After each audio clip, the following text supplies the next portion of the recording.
கிறிஸ்துவுக்குள் அன்பானவர்களே, இயேசுவின் நாமத்தில் உங்களுக்கு வாழ்த்துதல். ஆண்டுடைய கிருபையினால் 21 நாள் ஜெபம் நடைபெற்று கொண்டிருக்கிறது. நல்ல அருமையான ஜெபங்கள். கொஞ்சம் பேர் தான் வராங்க. கர்த்தரோட இருக்கிறோம். நல்ல அனுபவம் கிடைக்கிறது. அதன் பலனை ஒவ்வொருவருக்கும் ஆண்டவர் கொடுக்க போகிறார். அதே போல இந்த 21 நாளும் 5 நிமிடம் அதற்குள்ளாக தான் ஒரு வசனத்தை உங்க கண்ணு முன்னால வச்சு தியானிக்கிறோம். இந்த 20வது நாள் இன்னும் ஒரு நாள் தான் இருக்கு. காலை ஜெபம் நாளை ஒரு நாள் தான் இருக்கு. 21ஆம் தேதி முடிச்சிருவோம்.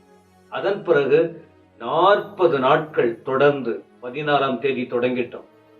மார்ச் மாதம் முழுவதும் இந்த மாலையில் தியான கூட்டம் இருக்கிறது. அதிலும் 10 நிமிஷம்தான் அந்த செய்தி கொடுக்கிறோம். தவறாம பாருங்க, கேளுங்க, நண்பர்களுக்கு சொல்லுங்க. வசனம் வாழ்க்கையை மாற்றும். ஆண்டவர் கிரியை செய்வார். இதிலே இன்னைக்கு ஒரு வார்த்தை என்ன அப்படின்னு சொன்னால், அவர்களுடைய கண்ணீர் யாவையும் தேவன் துடைப்பார். இனி மரணமும் இல்லை, துக்கமும் இல்லை, அலறுதலும் இல்லை, வருத்தமும் இல்லை, முந்தினவைகள் ஒழிந்து போயின என்று விளம்பினது. ஆச்சரியம். இந்த மாதத்துல கர்த்தர் கொடுக்கிற வார்த்தை ஆச்சரியப்படும்படி செய்கிறார். கண்கள் ஆச்சரியமா இருக்குமா, கண்ணீர் விடுகிற அனுபவமும் இருக்கு. ஆனா இந்த 2-3 நாளா என்ன சொன்ன, எல்லாரும் கண்ணீர் விட்டு அழுதாங்க. தாவீது கண்ணீர் விட்டார், எரேமியா கண்ணீர் விட்டு அழுதார், ஏசாமி கண்ணீர் விட்டு அழுதார். ஜனங்களின் நிலைமை அப்படி, நோவா வாழ்க்கை அப்படி, நோவா சொன்ன வார்த்தைகள் எல்லாம். ஆனா இப்போ ஆண்டவர் சொல்றாரு, இனி நீங்க அழ வேணாம், உங்க கண்ணீர் யாவையும் துடைப்பார். யோவான் அப்போஸ்தலன் புதிய வானம் புதிய பூமியை காண்கிறார். பழசெல்லாம் ஒழிஞ்சு போயிடுச்சு. புதிய எருசலேமாகிய நகர தேவனிடத்திலிருந்து பரலோகத்துக்கு இறங்கி வர காண்றாரு. அது ஒரு புருஷனுக்காக அலங்கரிக்கப்பட்ட மணவாட்டியை போல ஆயத்தம். யோவான் காண்றார். பத்மோ தீவுல ஒரு பெரிய சத்தம் வருது. தேவ பிரசன்னம் அவர்கள் நடுவில் இறங்கி இருக்கு. தேவன் அவர்கள் நடுவில் வாசமாய் இருக்கிறார். எல்லாரும் அவருடைய ஜனங்களா இருக்கிறாங்க. வசனம் சொல்லுது, தேவன் தாமே அவர்களோடு கூட இருப்பார். அவர் தேவனாய் இருப்பார்.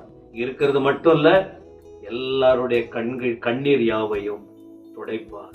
இனி மரணம் இல்லை, துக்கம் இல்லை, அலறுதல் இல்லை, வருத்தம் இல்லை, முந்தினவைகள் ஒழிந்து போயின என்று விளம்பினது. 5ஆம் வசனம், சிங்காசனத்தின் மேல் வீற்றிருந்தவர், இதோ நான் சகலத்தையும் புதிதாக்குகிறேன் என்றார். பின்னும் அவர், இந்த வசனங்கள் சத்தியமும் உண்மையுமானவைகள், இவைகளை எழுது என்றார். இது இன்னும் நிறைவேறவில்லை, நிறைவேற போகிறது. இதுவரை கண்ணீர் விட்டுக்கிட்டு இருக்கீங்களா? உங்க அனுபவம் எப்படி இருக்கு? கர்த்தர் உங்களோடு இருக்கிறார். நீங்க அவரோட இருங்க, அவருடைய பிரசன்னத்துல இருங்க. எல்லா சூழ்நிலையை மாற்றுவார். 21 நாள் ஜெபம். நீங்க உண்மையா கர்த்தரை தேடுனீங்க. தேடாதவங்களை பத்தி நம்ம ஒண்ணு சொல்வதற்கு இல்லை. உண்மையா ஜெபித்த உங்கள் கண்ணீர் துடைக்கப்படும். எல்லா நிலைமையும் மாறும். உங்கள் வாழ்க்கை ஆசீர்வதிக்கப்படும். தேவன் அப்படிப்பட்ட நன்மைகளை நீங்க காண போறீங்க. கர்த்தர் உங்களை மேன்மையாய் நடத்துவார். ஜெபம் பண்ணுவோமா? நல்ல பிதாவே, துதிக்கிறோம். இந்த வார்த்தைகளுக்காக ஸ்தோத்திரம். எங்க கண்ணீர் எல்லாம் நீங்க துடைக்க போறன்னு வாக்கு கொடுத்திருக்கீங்க. இந்த மாதத்துல மாற்றங்கள் உருவாகுவதாக. அற்புதங்களை செய்யும், ஆசீர்வதியும். உங்களுடைய பிரசன்னத்தில் எப்பொழுதும் நாங்கள் இருக்க எங்களுக்கு இரக்கம் பாராட்டும். நன்றி. இயேசுவின் நாமத்தில் பிதாவே. ஆமென். ஆமென்.